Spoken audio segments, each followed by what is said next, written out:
പ്രിയപ്പെട്ട മക്കളെ, നിങ്ങളോടാണ്. എവിടേക്കെങ്കിലും ഒരു ആഘോഷ പാർട്ടിയിലേക്ക് നിങ്ങളെ ക്ഷണിച്ചേക്കാം. ഒഴിവാക്കാൻ കഴിയാത്തതിനാൽ നിങ്ങൾക്ക് പോകേണ്ടിയും വന്നേക്കാം.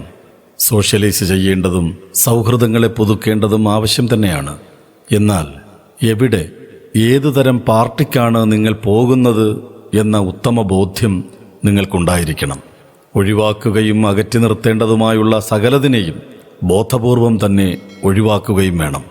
LSD, MDMA, കഞ്ചാവ്, ഹെറോയിൻ, മാജിക് മഷ്റൂം എന്നിങ്ങനെ പല സാധനങ്ങൾ വിലസുന്ന പാർട്ടികളുണ്ടാവാം. അവ ടാബ്ലറ്റ്, ഇഞ്ചക്ഷൻ, പൗഡർ, പുകയ്ക്കൽ, പിന്നീട് വായിൽ വെച്ചൊട്ടിക്കുന്ന സ്റ്റാമ്പ് രൂപത്തിലും ഇവയൊക്കെ സുലഭമാണ്. ഇനി പാർട്ടിയിൽ പങ്കെടുത്തു കഴിഞ്ഞു എന്നിരിക്കട്ടെ, സൗഹൃദത്തിൻ്റെ സമ്മർദ്ദം നിങ്ങളിലേക്ക് വരും. ഇതൊന്ന് വലിച്ചു നോക്കൂ, ഇതൊന്ന് കുത്തിവെച്ച് നോക്കടാ, ഇതൊന്ന് കഴിച്ചു നോക്ക് എന്നൊക്കെയുള്ള സമ്മർദ്ദങ്ങൾ. നിങ്ങൾ ഉപയോഗിക്കാൻ തയ്യാറല്ലെങ്കിൽ അമ്മയെ പേടിയാണോ, അച്ഛനെ പേടിയാണോടാ, നീ ആണാണോടാ എന്നിങ്ങനെ നാണം കെടുത്താൻ ശ്രമിക്കുന്ന സമ്മർദ്ദങ്ങളും നിങ്ങളിലേക്ക് വരാം. നിങ്ങൾ ആണാണെന്ന് തെളിയിക്കാനായി ഒരു പ്രാവശ്യം സമ്മർദ്ദക്കാരുടെ വലയിൽ വീണുപോയാൽ ആ വല ഭേദിച്ച് പുറത്തു വരിക എളുപ്പമല്ല. വലയിൽ വീണു കഴിഞ്ഞാൽ യഥാർത്ഥത്തിൽ നിങ്ങളുടെ ആണത്വം ഇവിടെ നിന്ന് ക്രമേണ നഷ്ടപ്പെടാൻ തുടങ്ങുകയാണ്. മക്കളെ എന്ന സംബോധനയിൽ ആൺകുട്ടികൾ മാത്രമല്ല, ലഹരിയുടെ മായാവലയങ്ങൾക്കിടയിൽപ്പെട്ടു പോകുന്നതിൽ, അതിൻ്റെ കെടുതികളേറെ അനുഭവിക്കേണ്ടി വരുന്നതിൽ പെൺകുട്ടികളുടെ എണ്ണവും അവിശ്വസനീയമാം വിധം ഏറെയാണ്. ഓരോ ലഹരി പാർട്ടിയും അവസാനിക്കുന്നത് മക്കളെ നിങ്ങളുടെ വിലയേറിയതെല്ലാം നഷ്ടപ്പെടുത്തിക്കൊണ്ടും മൂല്യവത്തായ ജീവിത വിശുദ്ധിയെ ഇല്ലായ്മ ചെയ്തുകൊണ്ടുമാണ്. ആണത്തവും പെണ്ണത്തവും തെളിയിക്കാനായി ഒരു പ്രാവശ്യം തയ്യാറാവുമ്പോൾ ആ ഒരു പ്രാവശ്യം എന്നുള്ളത് പിന്നീട് ഇടയ്ക്കിടയ്ക്ക് വേണ്ടിവരും. അവസാനം കരകാണാ കയത്തിലേക്ക് നിങ്ങൾ വീണു പോയിട്ടുണ്ടാകും.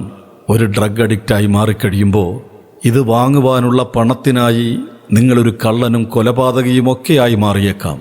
അതുകൊണ്ട് ആ ഒരു പ്രാവശ്യം എന്ന സന്ദർഭം നിങ്ങളിലുണ്ടാവരുത്. നിങ്ങളുടെ ഡ്രഗ് അഡിക്ഷനാൽ നിങ്ങളുടെ വീട്ടുകാരായ അച്ഛനും അമ്മയും പെങ്ങളുമൊക്കെ നിങ്ങൾ കാരണം കടുത്ത മാനസിക കഷ്ടതകളിലേക്ക് മാറ്റിമറിക്കപ്പെടും. അത് പലപ്പോഴും കൂട്ട ആത്മഹത്യകളിലേക്ക് നയിക്കപ്പെടും. ഒരിക്കൽ നിങ്ങൾ ലഹരിയുടെ ഉപഭോക്താവായി മാറുമ്പോൾ യഥാർത്ഥത്തിൽ ലഹരി മാഫിയയിലെ കണ്ണിയായും വിതരണക്കാരനായും കൂടി മാറുകയാണ്. അങ്ങനെ സ്വന്തത്തിനും കുടുംബത്തിനും സമൂഹത്തിനും രാജ്യത്തിനാകെ തന്നെയും നാശം വിതയ്ക്കുന്നവരായി നിങ്ങൾ മാറുകയാണ്.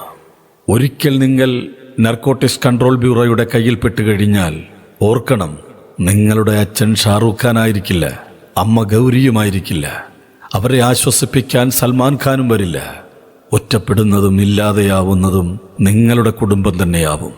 നിങ്ങൾ കാരണം അങ്ങനെ ഒരവസ്ഥ ഉണ്ടാകരുത്. Say no to drugs. നിങ്ങൾ കേട്ടത് ബാബു എം ആസിഫിന്റെ കുറിപ്പിന്റെ ശബ്ദാവിഷ്കാരം. അവതരിപ്പിച്ചത് ആറാട്ടുപുഴ ഹക്കിം ഖാൻ. പ്രിയപ്പെട്ടവരെ, വിഷയത്തിന്റെ സാമൂഹ്യ പ്രസക്തി ബോധ്യപ്പെട്ടുകൊണ്ടും ലഹരിക്കെതിരെയുള്ള പ്രചാരണ പ്രവർത്തനങ്ങൾ ശക്തിപ്പെടുത്തുക എന്ന ബാധ്യത ഏറ്റെടുത്തുകൊണ്ടും ദയവായി സന്ദേശം എല്ലാവരിലും എത്തിക്കണമെന്ന് അഭ്യർത്ഥിക്കുന്നു.